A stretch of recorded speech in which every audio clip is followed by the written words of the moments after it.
Welcome to the Divorce Survival Guide podcast, where we have open and honest conversations about co-parenting, separation, divorce, and the hardest question of all, should you stay or should you go? I'm Kate Anthony, your divorce survival guide, and I'm here to help you navigate some of the roughest waters you've ever swum in and answer some of your toughest questions. I've been to hell and back, and now it's my mission in life to help you get to the other side of this process with your sanity and your heart intact.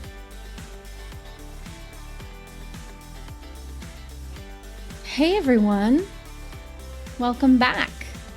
So I have some very important information for you. Listen up, super important. My book is available for pre-order right now on the Amazons. So you can go to Amazon, you can search for my name. The book is called The D Word, Making the Ultimate Decision About Your Marriage.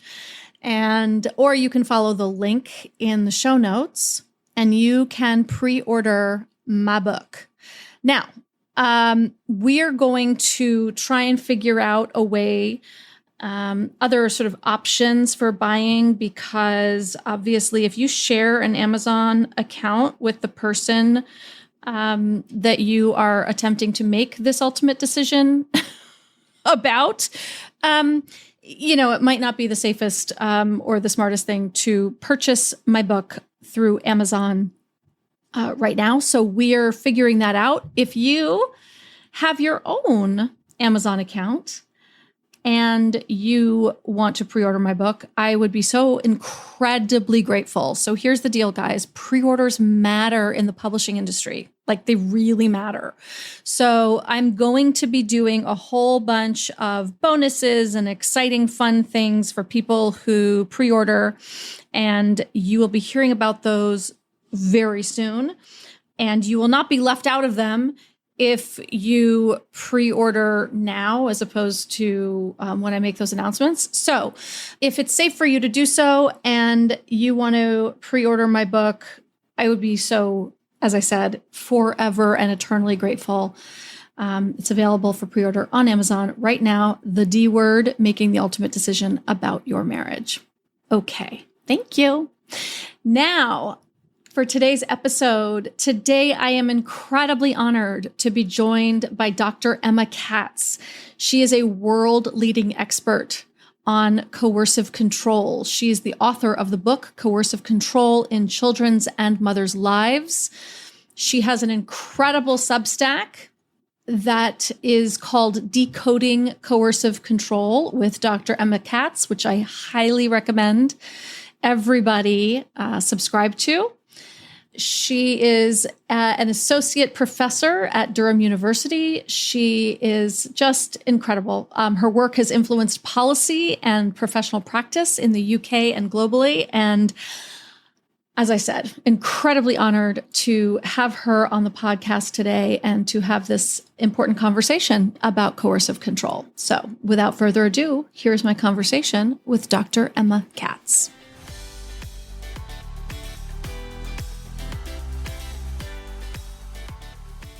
Dr. Emma Katz, thank you so much for coming on and having this really important conversation today. My pleasure. Thanks for having me. Yeah, I'm really excited about this. I've been wanting to have you on for so long. And so I'm so grateful. You are widely considered an expert in coercive control. You've written a really important sort of academic volume on it. Can you define for us what it is that we mean when we talk about coercive control? For me, coercive control involves the two elements that those two words indicate. There's the coercion and the control. So what we have is somebody who is being persistently controlling. They're not just being a bit controlling about some things, they're being very controlling about a number of key things, really infringing on the other person's standard personal liberties and freedoms, where they can go and who they can talk to and how they can express themselves. And at the same time, they're backing this up with the threat of some sort of punishment if you don't comply. That's the coercion bit. So the punishment, if you don't comply, could be anything, but it's going to be something that you find really unpleasant, and they know you find really unpleasant, and that's why it works as a punishment. So it might be hitting you, but it might not be, because lots of coercive controllers don't hit at all. But it might be economically abusing you, it might be upsetting your children, it might be sexually coercing you, it might be making you suffer for not complying days or even weeks or even months later. Some of these coercive controllers are really long-term plotters, so the punishment may not be immediate, but they'll punish you for it at some point down the line. So it's so much more than just simply being controlling towards somebody. It's control, but backed up with the threat of some sort of really awful punishment if you don't comply with them. There is the more overt, right? Like, this is your punishment. But then there's far more covert ways of doing this that I think are so much more confusing to people. I know that's sort of the way that it was for me, where like, if I Googled like, what is, emotional abuse or anything like that, the examples that I got were so overt that I was like, oh, okay, I guess I'm not being abused. I just feel terrible. I'm just always confused. I'm all right. And so there are people who are far more covert in their sort of machinations, right? Can you give some examples of that, or what that might look like, or how you would know if that's what you're experiencing? I think if you're at the point where you're looking up on the internet, am I being abused? Is this coercive control? I can probably 99% guarantee that you are being abused and it is coercive control, because people who are not being abused don't look that up on the internet. It really is a sign that something is very, very wrong. Yeah, the abuse can be really subtle. Perpetrators are so clever at disguising their abuse, making it seem reasonable, and always making you feel that it's your fault. So what they'll do is something like, if you want to go and see your friends or your parents like a normal adult could do, they will start to make you feel guilty for it. They'll start to make it seem as though it's a sign of disloyalty to them, lack of commitment to them, that you don't care about them, that if you cared about them, you would stay with them and you wouldn't see other people who are important to you. And so you end up feeling like you're the terrible, unreasonable person because you want to do what normal adults can do. Yeah, right. It's very subtle like that sometimes. Or they'll have a crisis, right? They'll have a crisis. Yeah. They suddenly, when you're trying to go out. Mm-hmm, right. Yes. Every time you go away for a weekend, every time you go out, they have some sort of crisis. Right. Yeah. So they're often setting up this idea that they can't live without you, they can't manage without you, to make you feel that you're obligated to look after them. But looking after them isn't like looking after a normal person. It's so much worse than that. It's not reciprocal. They don't look after you in return. They don't care about your feelings. If you were in a crisis, they wouldn't care. So they make you feel as though you're a bad person for not acceding to all their demands, but then their demands are not reasonable and their behavior isn't mutual. You say, and I think this is so true, but I wonder how we might break this down. You say this is a global health crisis. Yeah. So what do you mean by that? And how do we sort of reckon with that? Because I mean, clearly we're not on a global scale really reckoning with this, right? But what do you mean when you say it's a global health crisis? Perpetrators seem to follow a strikingly common core playbook. And although they might vary in their tactics a little bit, they're all kind of following the same playbook. I mean, victims and survivors often say it's like their perpetrator has been handed a manual of how to abuse and they're following that manual. So there's obviously something about the way we're living as a society that a significant percentage of people, the people who are abusers, are learning how to abuse. They're getting away with their abuse. They're carrying out their abuse over and over again. And our societies are letting that happen, not stopping it, not preventing it. The number of perpetrators who are really held to account for what they've done is really small.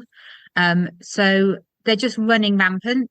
And abuse does seem to be pretty similar, whether you're in, Britain or the United States or in India or in Nigeria or wherever you are. The abusers do tend to follow quite a common set of tactics and techniques that they use. So that makes it global. Of course, there are regional variations, and some of the abuse takes on different meanings in different cultures. But I've heard abuse survivors from India and from Nigeria and from many different parts of the world who all have quite similar accounts to the ones I hear in Britain and the US and Australia. So it's very global. It's a societal level problem. I think every victim and survivor kind of thinks that it's an individual problem, that it's their marriage problem, that it's their divorce problem, that it's something that's quite unique to them. But sometimes they realize that actually there are so many thousands of other people who've been through the same thing, and there is this commonality across all people's experiences. And I think when you realize that, you can start to broaden it out and realize it wasn't actually about you did nothing wrong. You were caught up in this much larger societal problem. And what I would say also is that in terms of health, I mean, why is this a global health crisis? Because domestic abuse is absolutely appallingly bad for people's health. It really does terrible things to the health of adult victims and child victims, to their physical health and their mental health. So it is a health crisis in that sense. There's also sort of research suggesting that a lot of autoimmune, right? Because when your system is being flooded with that many stress hormones all the time, right? It affects your autoimmune system. I know I had chronic back pain for most of my marriage, and as soon as I got out, it miraculously disappeared. Right? So there's all sorts of this stress that we're holding on to. One of the things that you talk about in your Substack is about. I think it was in your Substack. Now I'm not finding it, but like who abuse impacts, right? That it's not, it can happen to anyone. It happens to everyone, right? All socioeconomic, right? And that there's nothing wrong with you, that you are, can you sort of talk about this? Like being a victim doesn't say anything about you or who you are. Absolutely. So I've just written a Substack about this, actually. It came out yesterday. So I'm on Substack under Decoding Coercive Control with Dr. Emma Katz.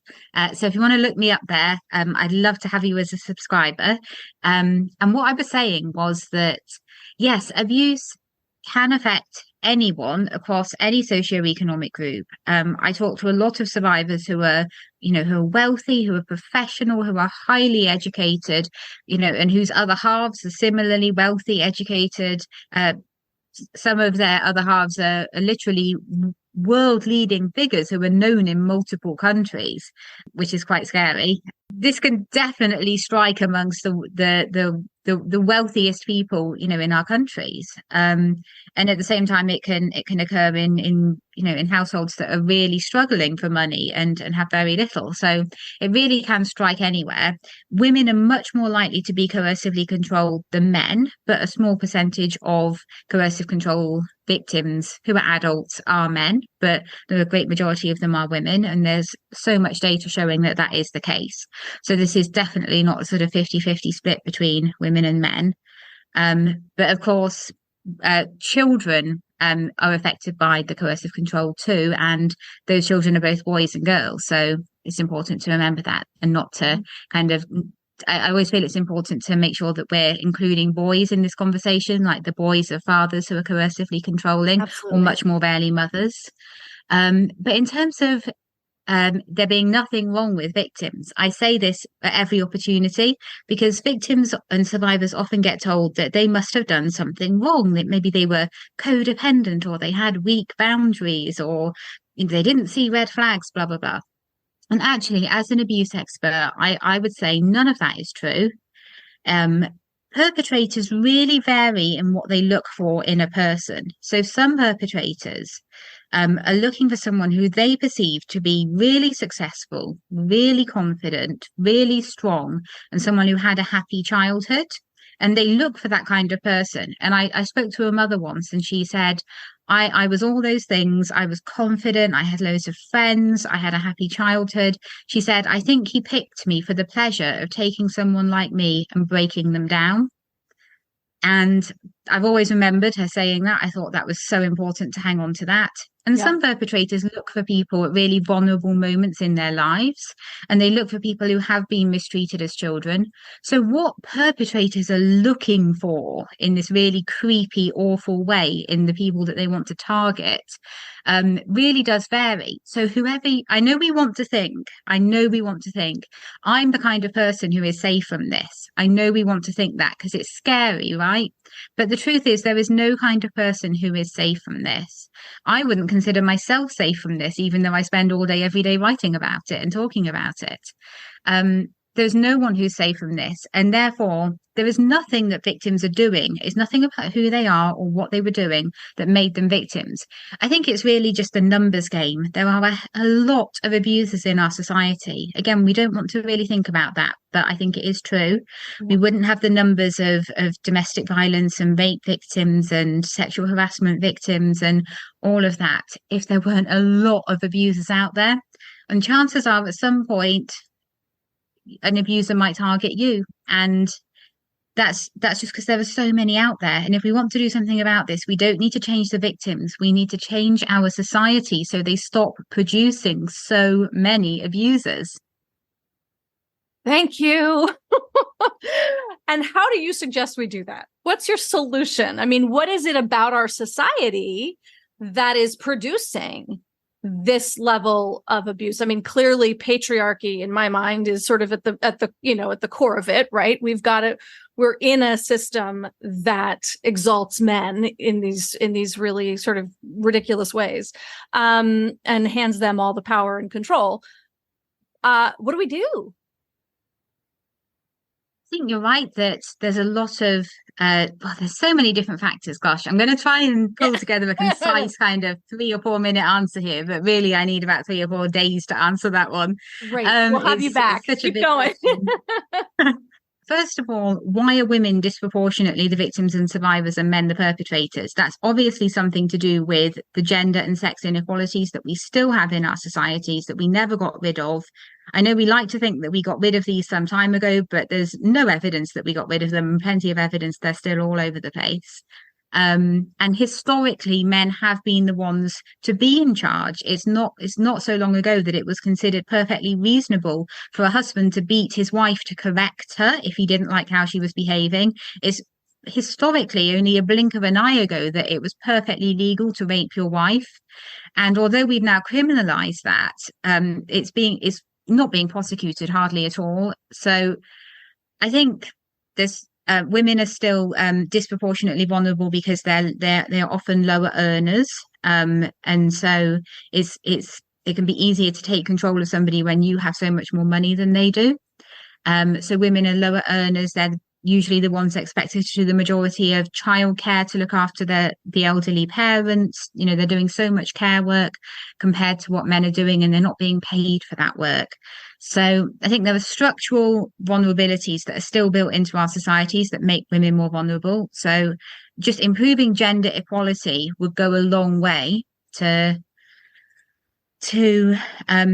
dealing with some of this. I think a lot of perpetrators have quite regressive ideas about gender and about what a husband should do and what a wife should do.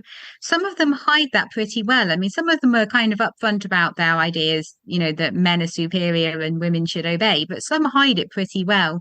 And like you don't realize they think that way until 5 years after you married them and they let it slip.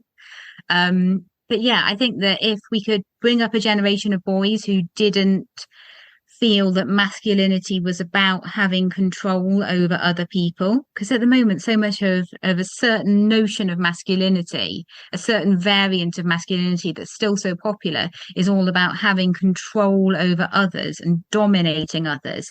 So if we could move to a different kind of masculinity that was more about being in cooperation with others and both nurturing others and being nurtured yourself, that would go a long way.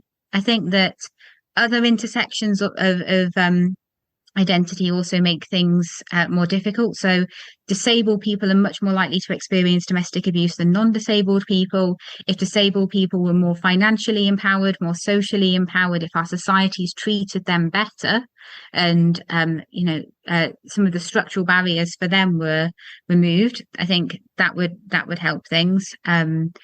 Perpetrators also draw on racism. They will perhaps use racism against their victim, and say, you're useless because you're of this background, or you're, making really nasty comments about somebody's racial background and their ethnicity. Perpetrators, they'll just take any kind of inequality in society and exploit the heck out of it. And then I think at a much broader level, I think we still live in societies that really do value dominance and winning and beating the other person. And we value that much more than we value cooperation and nurturing and working together. And you only have to look at our politics to see that. We're still so keen to see one politician get one up on another rather than see two politicians cooperating. We're still so keen to be super adversarial in all our walks of life, really. There's this really adversarial culture that we're in. And I think that is a broader issue that is kind of overarching of domestic abuse, and domestic abuse is just one manifestation of that culture that we live in, along with all the other kinds of abuse as well, like workplace harassment, street harassment. If we didn't live in a culture that so valued dominance and getting one up on another person, then I don't think we would see so much abuse in our own individual personal lives.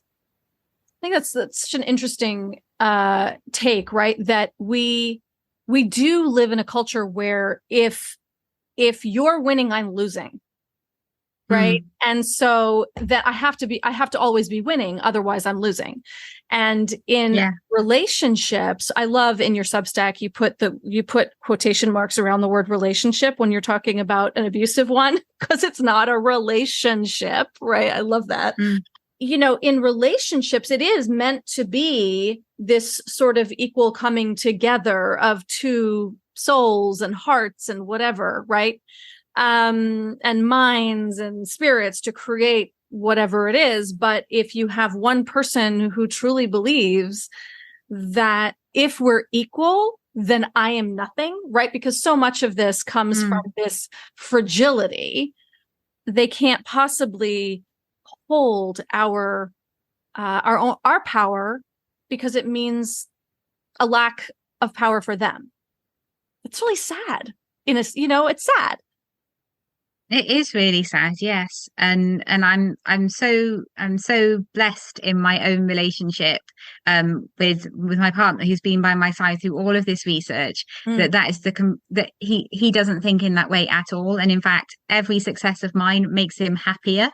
And he's super supportive of my successes. Where'd you find that? Oh, Jesus. I know. And this wasn't because I was smart or because I had a strategy. It was pure luck. And I could have just as easily met an abuser and they would have abused me just like they abuse everyone. So I never want to set myself apart and say, I'm somehow smarter than other people. I'm not. This would have happened to me too had I met an abuser. Unbelievable. Yeah, it's I talked to Christine Cocciola about this, and she's works in this field as well, and she was like, and it happened to me. She's like, I didn't even know it was happening, and she was working as a counselor in this the whole time. I mean, it's crazy. It really can happen to anyone. Oh, it absolutely can. I've also known victims and survivors who were barristers. I mean, like they know the law back to front. They are really senior in their profession, and an abuser targeted them, and it worked. And do you know why? It's because abuse tactics work. They work. It's nothing to do with the victim being weak, nothing at all. It's that the abuse tactics work. They are so successful. They can work on a barrister, on a domestic abuse counselor, on anyone. And now, a quick word from our sponsor. Whenever I hear about a protective mom struggling to co-parent with an ex whose alcohol misuse endangers the child, I always recommend SoberLink. If you've been listening for a while, you know how much I love SoberLink. For those of you who are new, welcome and listen up. SoberLink is an alcohol monitoring system that is the most convenient, reliable, and reasonable way for a parent to provide concrete proof that they're not drinking during parenting time. SoberLink uses facial recognition, and it's the only alcohol monitoring system that analyzes and approves or declines identity in real time, meaning that you'll be immediately notified if your co-parent attempts to have someone else use the device. SoberLink also has some of the most high-tech tamper-resistant features on the market, which prevents tampering with the device itself or trying to use alternate air sources like a balloon or an air pump. So basically, any way someone can think of to cheat the system, SoberLink can catch. If someone tests positive for alcohol, SoberLink requires additional tests to confirm the non-compliant results. If a positive test happens, the system's retest cycle begins, allowing the co-parent to retest every 15 minutes, up to 6 times. Upon request from their in-house compliance department, a drinking evaluation is delivered to you to confirm the non-compliant result. SoberLink has 2 programs. There's a parenting time only program, and then there's a daily testing program. Both programs operate using scheduled testing. So for example, a testing schedule might be that you ask the co-parent to test before their parenting time and then during parenting time. And this helps you feel confident that your co-parent is parenting sober. And if there is a positive test result, you can write into your agreement that parenting time will be reevaluated. SoberLink's reports are admissible in court. And in fact, SoberLink is recommended by courts in all 50 states and in Canada. If you have any concerns about your child's safety while with the other parent, there is no better way than SoberLink to put your mind at ease. For an exclusive $50 off of your device and to download the resource I created with SoberLink, Checklist for a High Conflict Divorce, visit www.soberlink.com/DSG. And now back to our show. I want to talk about sort of the tactics, right? And I mean, there's so many layers that I want to sort of touch on here, but you have one of your recent Substacks, you lay out the green, orange, and red relationship flags, right? And, in the green flags are, you say in this subsection, I think is really, really important for people to understand, is that people don't go into relationships waving their red flags around, right? They go in, they lure you in with all the green flags, right? Yeah, they do. So you have this great graphic. Can you just explain the different colors and how they manifest in these relationships? Yeah. So the green section is the healthy section. It's the section that most people want. And as you say, most perpetrators pretend they're offering in the early days. So if your relationship is green, then there's a fairness and an equality to how the two people treat each other. There's an equality of personal freedoms and obligations. So the two people have similar obligations towards each other, similar liberties and freedoms as each other. The two people are held to similar levels of behavioral expectations. So there's no double standard. They're both held to the same sort of behavioral expectations. There's a similar reciprocity of emotional care. So the two people are similarly thoughtful about the feelings of the other person. There's similar equal levels of encouragement. So both parties want to see the other person succeed and they both invest in that. So you're both nurturing and being nurtured. And there's a similar level of truthfulness and tactfulness. So both parties are being open and honest, but they're also doing that in a way where they're being attentive to not causing the other person excessive distress. And if it's green, both people are acting this way. But so often the victim in domestic abuse acts this way, but the perpetrator is doing something very different. So this is where we get onto the two other categories, orange and red. So orange is where the abuser has a vast amount of personal freedoms and liberties, and they live really selfishly as though they have no obligation to the other party at all. And the red is when the abuser demands excessive levels of control over the other party, causing the other party to have very limited liberty and freedom. So in real life, this is kind of what this will look like. So the coercive controller will have hundreds of rules for his partner or his wife or his children if he has any, but he sticks to 0 rules himself. So the hundreds of rules for his partner and his wife are the red behaviors, but him sticking to 0 rules himself are what I call the orange behaviors. He'll expect his partner or wife and any children that he might have to spend time with him at any hour, often causing them great inconvenience. You know, if he wants to have fun, then they have to have fun at that time. So that's the red, because he's taking away their liberty and freedom by demanding their attention whenever he wants it. But for him, he'll often make and break plans to spend time with them and just have no care or thought about the impact that has. So that's the kind of orange behavior. He'll impose limits on his partner or wife, like thinking that she's going to be unfaithful to him. So there'll be all this obsession over, you know, you're going to cheat on me, and all this making you prove that you're not cheating. So that's red behavior again. But then he'll think very little of actually being unfaithful to her. So a total double standard. And him being unfaithful is the orange behavior, because he's got so much personal liberty and freedom, and he's living as though he has no obligation to the person that he committed to, right? That he got into a relationship or a marriage with, that he had children with. So yeah, that's what I was kind of meaning by that. Yeah. And yet, even as an abuser does all of that, they're going to deny that they're doing any of that. They're going to deny that what they're doing is wrong. They're going to deny that it's unexpected. They're going to claim that the victim is mistaken, out of line, for being upset about all of this, for resisting it. They're going to claim that their behavior is perfectly fine. And this is so confusing for the victim. It's so confusing because the abuser's words just don't match their actions. Right. They're saying that they're being reasonable, but they're not being reasonable.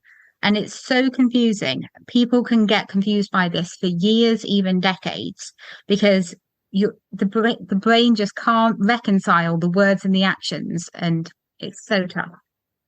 It's so hard. And then, you know, so many people want to do, right? And I think, and I want to highlight, as you do in this Substack, that orange and red exist simultaneously. They are not. It's not that one abuser has orange and another has red. Like they are inextricably linked, right?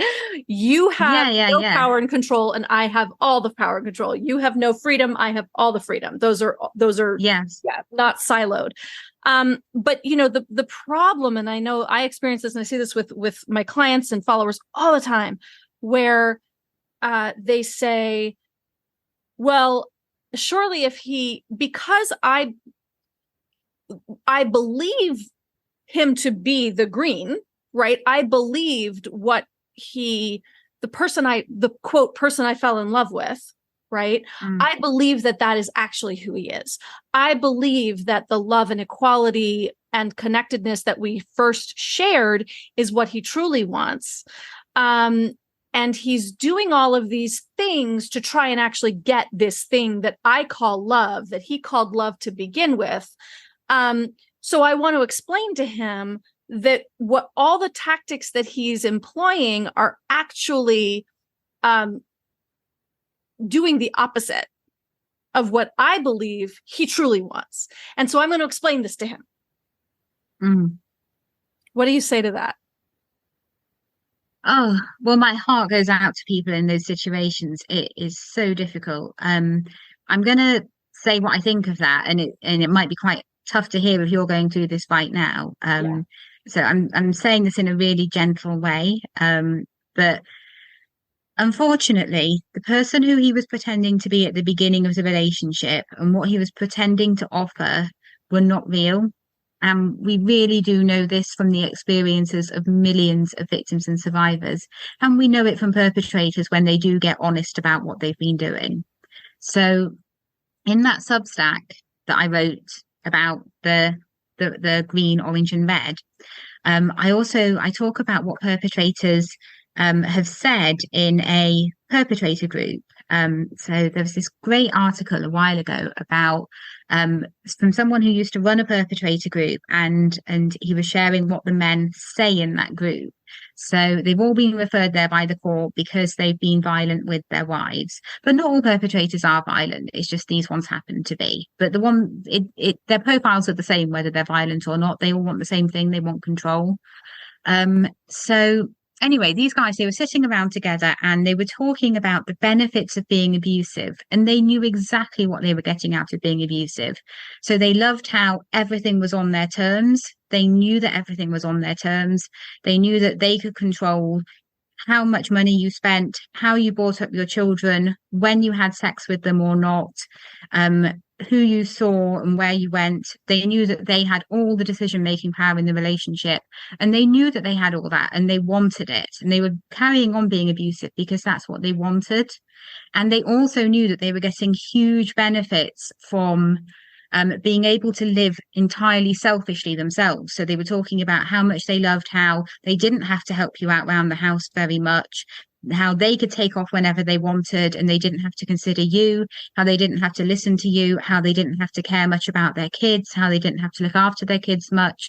And they were celebrating as they sat in a group together that they had all of that, and these were the benefits they saw of being abusive. And the guy who was leading this group, he was like, wow, why on earth would they stop? The benefits they're getting from it in their own minds are so enormous that they have no incentive really to stop. So yeah, the guy who you fell in love with was not real, and I know that's so horrible and so sad, and it has so many implications for you.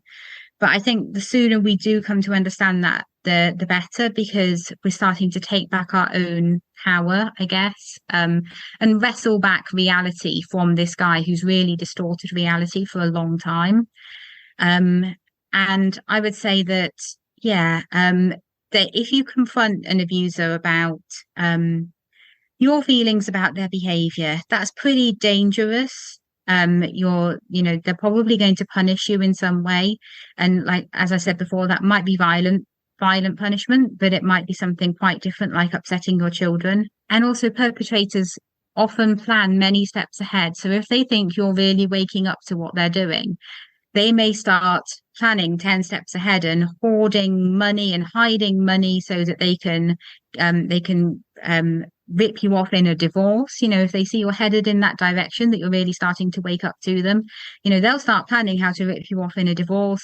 They'll start planning how to get full custody of the children. They'll start perhaps creating a false trail that you're the real abuser. So they might start reporting to the police that you're abusing them, so that when you finally break free, they've got a paper trail that points to you being the abuser, not them.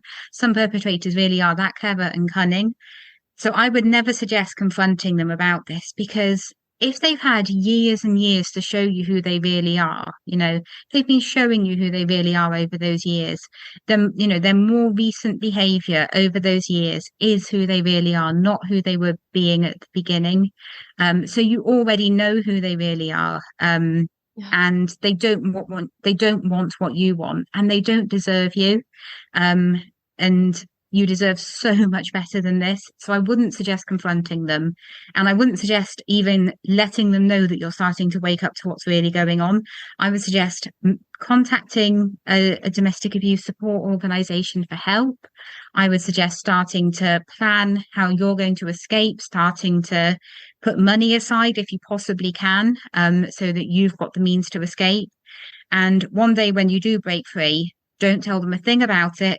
You can call them from a safe location where they don't know where you are, and tell them after you've left, but don't tell them while you're still there, because the reaction may be really bad, because the last thing they want is to lose control over you. They've invested so much in keeping control over you for so many years that they don't want to lose that control, and leaving is the most dangerous time, because that's the time you break their control.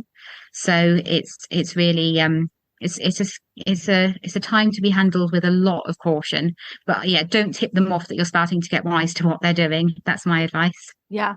And it's so hard, right? Because we are in this relationship for love and connection and all of those things, and they're in the relationship for power and control. And to wrap our brains around that, it doesn't compute to us, right? And just as much as it doesn't compute in our brains, love and connection and equality doesn't compute in theirs. Exactly. Yeah, it's almost as though you're in a relationship with an alien, that you have totally different ways of looking at it, actually. Right. And they can be very good when they sense that they need to turn on the charm with you and making it seem as though they want the same things as you. So one thing that they'll do when they start to figure out that you're getting wise to them is they will turn on the charm again, the way they did at the beginning of the relationship. They might be nice and attentive and generous for days, weeks. They might even keep it up for a couple of months until they're convinced that you're properly sucked back in, and then their more horrible, crazy making, self-esteem destroying behavior will all ramp back up again once they're convinced they've got you back. That's right. And that I see that all the time, with women in my groups, that as soon as they say, you know what, I'm leaving, then it's, oh my God, no, I love you. I'll do anything. I'll go to therapy. I'll do this. I'll do that. And then, 3 weeks later, it all starts to crumble and crack again. I always say, when a victim has the urge to try and get their spouse, usually their husband, to quote, understand that what they're doing is abuse, what I say is, honey, it's actually you that needs to understand. It's a horrible thing to have to say, and it's probably a far worse thing to have to hear, but it's you that needs to understand what's happening in the relationship, not them. Yeah, because they already understand it. They do. Whereas very understandably, the victims and survivors have been caught in this kind of weird bubble of unreality. They've been sort of living in this bubble of unreality for probably months or years, maybe decades, where the abuser has made it seem as though everything's normal, their behavior is normal. If they're behaving in an upsetting way, it's all your fault. They deserve all these privileges, you don't. Everyone has to tiptoe around to keep them happy, but they don't care how you feel. And, when you're upset about it, then there's no care from them about that. So they've been living in this bubble of unreality for a long, long, long, long time. It's really hard to cut through that. It's really hard to see the reality of what's going on. It's such a part of the journey of breaking free to start cutting through that unreality that they've kind of wrapped you in and submerged you in. So the more you can start to really establish a kind of more accurate, realistic lens on what's been going on, the better, and the more you'll be able to be aware of what you're going to be up against when you do leave, because when you do leave, there's going to be an ongoing struggle, in the divorce, over the children, and you need to know who you are really up against and what they're really capable of in order to be effective in that struggle. So, I mean, I've known victims who when they've left, their abuser did awful things to them before they left, but when they left, they were kind of hoping that he'd be nice to them and that he was trustworthy, and that's because they hadn't yet fully computed who he was and what he was capable of. So I think we all need a kind of internal working model of, this is who this person really is and this is what they're really capable of, and base it not on what they say but on what they've done. So look at their actions and what their actions tell you they are capable of, and try and react to that model, not who they're pretending to be. This is so prevalent with, because then we get into post-separation abuse. And then we get, once you understand that this is the mindset, this is the way this kind of personality functions, once they've lost control of you in the intimate relationship, then they're going to use every other tool at their disposal to try and control and destroy you. Usually being the court system, your children, right? And that's when it gets so dangerous. And then they're entering into a system, the court system, certainly the family court system, that isn't really educated about this and doesn't really understand how this works. Yeah, all of that. I always say that it's so crazy what victims and survivors have to go through, because they've already been through, more than humans should ever be enduring in the relationship. And when they get out, you just want it to be over for them. You want them to have some peace and their freedom. And occasionally that happens, but I think the more common experience, especially if there are shared children, is that you will have to keep dealing with their rubbish for many more years. And some victims and survivors say that they really appreciate that they did get out, that they would not give up their new freedom that they have away from the perpetrator for anything. And they say, it was really worth it to get out, even with the post-separation abuse. It's so worth it just to have my freedom back, to not be being driven crazy, to not be being, monitored and constrained every minute of the day. But some victims and survivors say that if they'd have known how bad the post-separation abuse was going to be, they would have stayed at least until their children were older. And I think that's a heartbreaking indictment of how our systems are failing, that people would find it preferable to have stayed, because our systems are just so poor and so weak at stopping these perpetrators post-separation.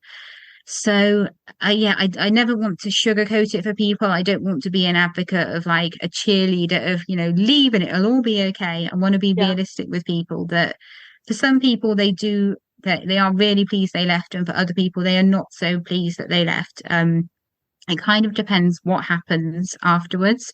So it's a bit of a roll of the dice. And also, I think it depends on whether you were lucky or unlucky in the supports that you encountered.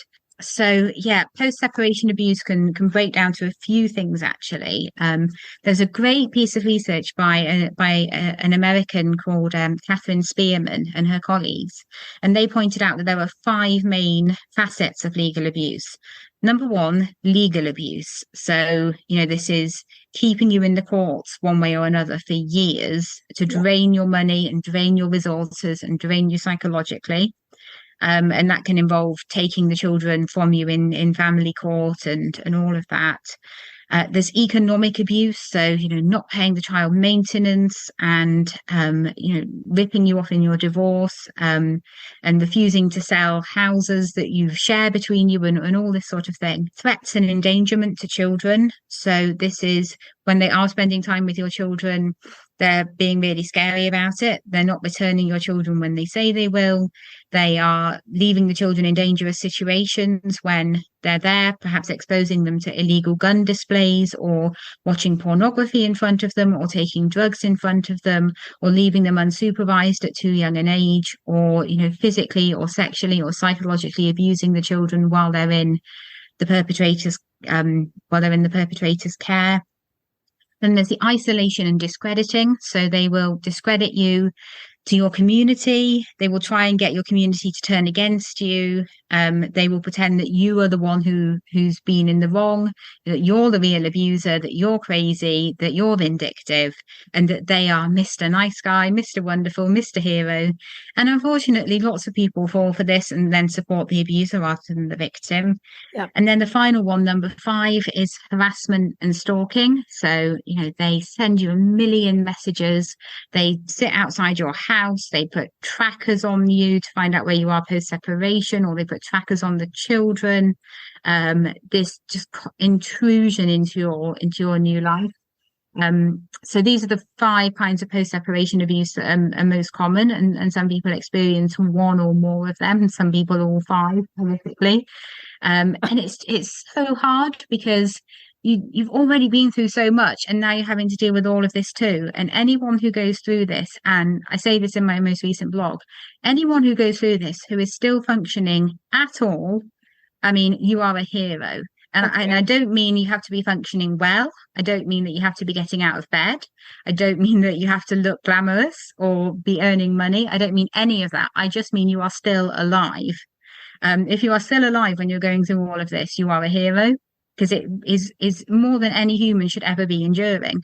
That's so true. That's so true. That's so true. And I know a lot of people listening just sort of took a deep breath, right? Or like sighed out, some feeling of, receiving a feeling of being sort of seen and understood. And I think it's so important. I think that's, one of the most important things is that we feel seen and understood, and that like, yeah, it is a goddamn miracle that I'm still alive and I'm still functioning. And I'm like, my God, I like had a glass of water today. That's a fucking win, like, yes, it is. And if you got 3 hours sleep, that's even better. Right. I made my kids breakfast. I got them to school and then I collapsed, right? Like, that's great. You're winning. Before we go, I want to touch on probably about to open an enormous can of worms, the criminalization of coercive control and how difficult that has been, certainly in the US. I think we have 5 states, maybe a 6th is on its way now, maybe, but 5 states that have codified it.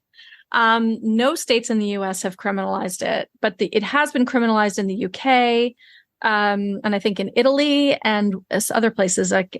You probably know better off the top of your head than I do, but how have you seen that working?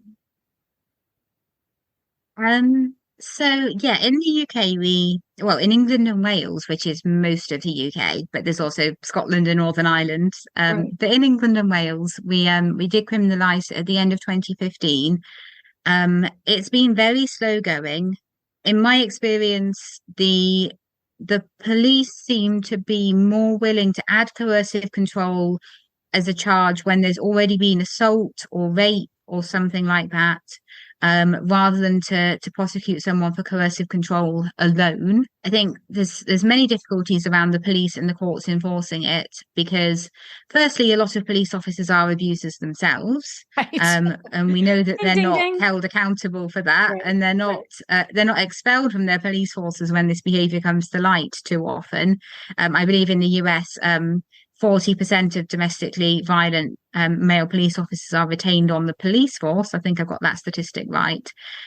That's not helping. The courts are not trained. I don't know what percentage of the judges are perpetrators. I wouldn't like to even begin to guess, but obviously some of them are going to be, because perpetrators are in every profession, and I think perpetrators love power and control, and jobs that give them a great deal of power and control are very appealing to them.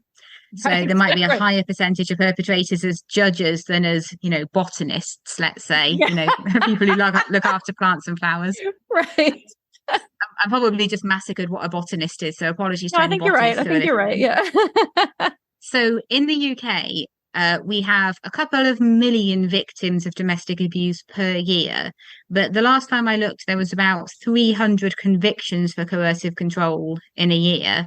So we are not convicting the vast, vast, vast majority of these coercive controllers. It's only the tiniest fraction of them who are actually getting this on their criminal record and facing a little bit of a punishment for it. I think laws are good, and I think laws can be useful in that they set out what is acceptable and what's unacceptable. They, in a society, they can serve that positive function, but they're only as good as people who are willing to enforce them. And in the United Kingdom, we just moved to make post-separation coercive control a crime too. We didn't do that right away, and it's only just become a crime like in April. Oh, wow. I know that, yeah, and it's a good thing, but I know of victims and survivors who are trying to get the police to prosecute for post-separation coercive control, and they're meeting total brick walls. You know, the police are just saying to them, "Oh, you know, this isn't a crime what you're describing, or it doesn't meet the criteria," and they're going, "No, it does. Look, here are the guidance. This is what he's done," and they're like, "No, we're not interested. Go away." So it's only as and I'm sure there have been one or two successful prosecutions for it, but I'm hearing a lot of dissatisfaction from the survivors who get in touch with me, which of course may not be a representative group, but it is interesting to hear from them, certainly, and important to hear from them. So I think it's a good thing to try to criminalize. At least it gets it on the statute. It's only as good as the people willing to enforce it. Also, one thing that I know people have been worried about is that male perpetrators will get their female victims convicted of coercive control, because that thing the perpetrators do that they're so clever at, of making you seem like the abuser and creating false paper trails. In the UK, that doesn't really seem to have happened, because like more than 95% of the convicted perpetrators are males. So it doesn't seem like a large number of women are being caught up in this and being falsely convicted of coercive control, which is a positive thing. But I don't know if that would hold true in other countries, but at least in the UK, it doesn't seem to have backfired in that way. I think our main problem is just that it's not being enforced enough.